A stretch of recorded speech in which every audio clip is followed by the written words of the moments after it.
सम्पूर्णलाई नमस्कार म पुष्पा जोशी र आज चाहिँ today I am going to release one video of my brother so हजुरहरूले थाहा पाइसक्नु भएको होला कुन भिडियो हो भनेर र यो भिडियो चाहिँ रिसेन्टको चाहिँ होइन र यो भिडियो चाहिँ नोभेम्बर 2023 को भिडियो हो so okay you can see this video here and after that I will explain about this a little bit. It's maybe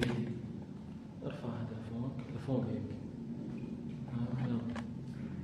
It's me Bipin Joshi. I'm from Nepal.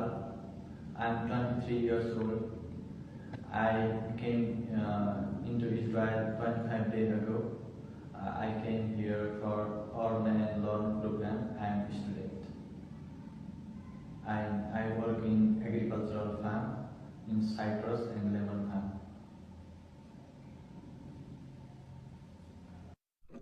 हजुरहरूले यो video हेरिसक्नु भएको होला र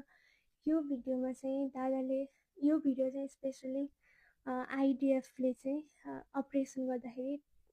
टनेल्समा भेटाएको video गाजामा operation गर्दाखेरि गाजामा भेटाएको video हो र यो भिडियोमा चाहिँ यो भिडियो चाहिँ हमासले रेकर्ड गरेको भिडियो हो र दादा चाहिँ हमासलाई आफ्नो इन्ट्रोडक्सन दिइरहेछ यसमा दादा के भनिरहेछ भन्दाखेरि म बिपिन जोशी हुँ र म नेप्लिज एग्रिकल्चरल स्टुडेन्ट हुँ र म चाहिँ यहाँ यति दिन अगाडि आएको थिएँ इजरायलमा र इजरायलमा म साइट्रस फार्ममा काम गर्थेँ र म यहाँ 1 वर्षको लागि मात्रै आएको as a part of student भनेर उसले भनेको छ एन्ड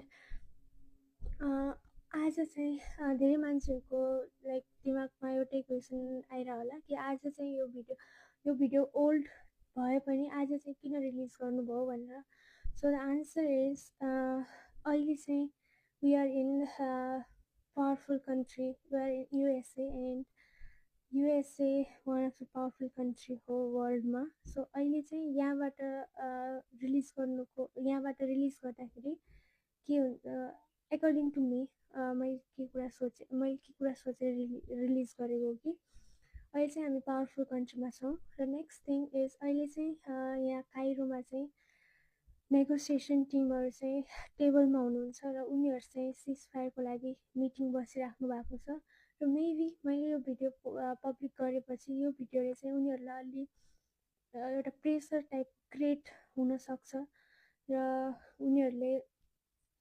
एउटा परिवारको पीडा बुझेर र एउटा हस्टेजको पीडा बुझेर के राम्रो एक्सन